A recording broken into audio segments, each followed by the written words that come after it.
గారు ప్రస్తావించారు. ఈ 3 విషయాల మీద నేను చెప్తా కూలంకుషంగా. ఇప్పుడు ఏం చెప్తున్నారు? ఏదో మనకు కూటమి ప్రభుత్వం వచ్చిన తర్వాత డైవర్షన్ పాలిటిక్స్ జరుగుతా ఉంది. డైవర్షన్ చేసేదానికి వీళ్ళు ప్రయత్నం చేస్తున్నారు అనేది ఒక ఆరోపణ. రెండోది వచ్చి ఏదో ఈ జత్వాని గారిని మేము వాడుకొని ప్రచారాస్త్రంగా మర్చుకొని ప్రచారం అయిపోయింది, వాడుకుంటే వదిలేసినారు అని చెప్పేది మూడోది. రెండవది, దాని తర్వాత మూడోది వచ్చి ఏదో ఇచ్చిన హామీలన్నింటినీ కూడా డైవర్షన్ చేసేదానికి మర్చిపోయేదానికి ఇవన్నీ చేస్తున్నారు అనేది మూడోది. కాబట్టి నాకు కొంచెం టైం ఇవ్వండి, మూడింటి మీద నేను మాట్లాడతా, క్లియర్ చేస్తా. ఇప్పుడు first of all Yarlagadda Venkatrao కూడా మాట్లాడండి, ఆయన ఆవేదన అదే దాని మీద కూడా ఫస్ట్ ఆఫ్ ఆల్ కేసులు ఎత్తివేయడంలో కోర్టు పరిధిలో ఉంది అని చెప్తారు. కోర్టులో మాత్రం పవన్ కళ్యాణ్ గారి మీద ఎత్తేసుకుంటారు, చంద్రబాబు గారి మీద ఎత్తేసుకుంటారు అని చెప్తారు. ఇప్పుడు నా మీద 4 కేసులు ఉన్నాయి.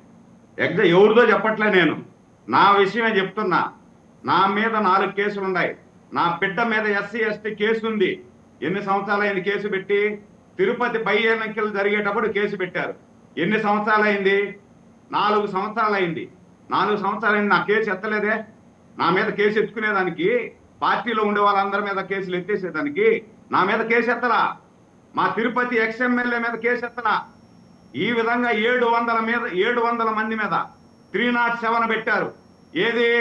ఇదే పెద్దిరెడ్డి రామచంద్రారెడ్డి నియోజకవర్గంలో చంద్రబాబు గారు పాదయాత్ర వస్తే అక్కడ రాళ్ల దాడి చేసింది కాకుండా తిరిగి తెలుగుదేశం జనసేన కార్యకర్తల మీద 700 మీద 307 పెట్టారు. ఎత్తలేదే. మరి ఏం మాట్లాడుతున్నారు? వాళ్ళు నాయకులు కాదు కదా, కార్యకర్తలు కదా, ఎందుకు ఎత్తేస్తారు? నాయకుల మీద ఎత్తేస్తారు. కృష్ణాంజనేయులు గారు అనేది మీరు వినలా, నాయకుల మీద, ముఖ్యమైన నాయకుల మీద ఎత్తేస్తారు. నేను కూడా నాయకుడినే, కార్యకర్తలు కాదు. నేను కూడా అధికార ప్రతినిధి, నాయకుడినే. మా ఎక్స్ఎమ్మెల్యే నాయకురాలే, చంద్రబాబు నాయుడు గారి నాయకుడే. ఆయన మీద పెట్టారు 307 అటెంప్ట్ మర్డర్. ఎత్తలేదే. మనం ఏదన్నా ఒకటి మాట్లాడుకునేటప్పుడు కొంచెం పద్ధతిగా సో ఆయన మీద ఎత్తలేదు కాబట్టి జత్వాని మీద ఎత్తక్కర్లేదు అంటారు కేసు. సార్ నేను మాట్లాడాను, వినండి సార్. రెండోది వచ్చి ఏదో సూపర్ 6 డైవర్షన్ చేసేదానికి అంటున్నారు. సూపర్ 6 డైవర్షన్ చేసేదానికి ఏముంది? డైవర్షన్ మేము ఇచ్చిన హామీ ప్రకారం 4,000 పెన్షన్ ఇస్తానని చెప్పినాం. వచ్చి రాకముందే 4,000 ఇచ్చాం. ముందు 3 నెలలు కలిపి 7,000 రూపాయలు ఇచ్చాం. మహిళలకు ఉచితంగా 3 సిలిండర్లు ఇస్తానన్నాం. 3 సిలిండర్లు ఇచ్చాం. రేపు నెల నుండి రైతు భరోసా ఇస్తున్నాం. రేపు నెలల నుండి అదే తల్లికి వందనం ఇస్తున్నాం. 4 కంప్లీట్ అయిపోయాయి, ఇంకా 2 ఉన్నాయి. అదే వైసీపీ ప్రభుత్వంలో 5 సంవత్సరాలలో వాళ్ళు ఇచ్చిన నవరత్నాలు ఎన్ని కార్యక్రమాలు చేశారు, ఎన్ని సంవత్సరాల తర్వాత ఇచ్చారు, అది కూడా మనం ఒకసారి చూడాలి. నెంబర్ 2. నెంబర్ 3 వచ్చి ఈరోజు జత్వాని గురించి చెప్తున్నారు. జత్వానీని ఎవరు వాడుకోవాలా? ఏమి ఎన్నికలకు ముందేమన్నా వచ్చిందా? ఎన్నికలకు ముందేమన్నా ఆమె ఈడికి వచ్చిందా? మేము ఎన్నికలకు ముందు అయితే ఆమెను వాడుకొని ప్రచారం చేసుకొని వదిలేసుకునేదానికి. ఎన్నికలు అయిపోయిన తర్వాత వచ్చింది. దానికి కూడా కొన్ని నియమాలు ఉంటాయి. కోర్టు పరిధిలో ఉంది, జరుగుతా ఉంది. సిబిఐ అంటున్నారు. ఇప్పుడు అట్లా అనుకుంటే దాదాపు 5 సంవత్సరాలు బాబాయిని బాత్రూమ్ లో గొడ్డలతో నరికేశారే, ఆ కేసు ఇంతవరకు తేలలేదు. ఇవన్నీ ఉన్నాయి. ఇవన్నీ కాకుండా ఇప్పుడు ఇవన్నీ ఒక పక్క ఉంటే, ఇప్పుడు యార్లగడ్డ లక్ష్మీ ప్రసాద్ మాట్లాడింది, యార్లగడ్డ వెంకట్రావు మాట్లాడింది. ఆయన మాట్లాడిన ఆవేదన ఏంది?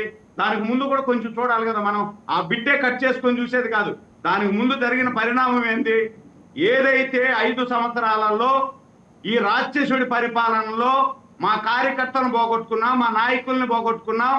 మళ్ళీ ఇప్పుడు అధికారంలోకి వచ్చిన తర్వాత కూడా మళ్ళా మా కార్యకర్తల నాయకులను పోగొట్టుకుంటున్నాం. నేను ఎమ్మెల్యే అయిన తర్వాత ఏదో చేద్దాం అనుకున్నాను, ఏమీ జరగలేదు అని చెప్పి మాట్లాడాడు. ఏం చెప్తాం? చంద్రబాబు గారు అధికారంలోకి వచ్చే వరకు కార్యకర్తల్లో అందరినీ చూస్తా, నేను ఇవన్నీ చూస్తాను అంటాడు. అధికారంలోకి వచ్చిన తర్వాత ఏం చేస్తాడు ఆయన? ఆయన ప్రజలే ఇంపార్టెంట్, ప్రజా సంక్షేమం ఇంపార్టెంట్. ఆయన సంక్షేమం, అభివృద్ధి దీని మీద పడిపోతాడు అపరిచితుడిలాగా. ఏం చేయమంటావు? నిన్నట్లేక మొన్న, ఇప్పుడు ఎన్నికలకు ముందు వీళ్ళ రాక్షస ప్రభుత్వంలో చంద్రయ్య ఏమైంది? చంద్రయ్య ఏం చేశాడు? ఆయన ఏమైనా తప్పు చేశాడా? ఏదైతే స్వతంత్ర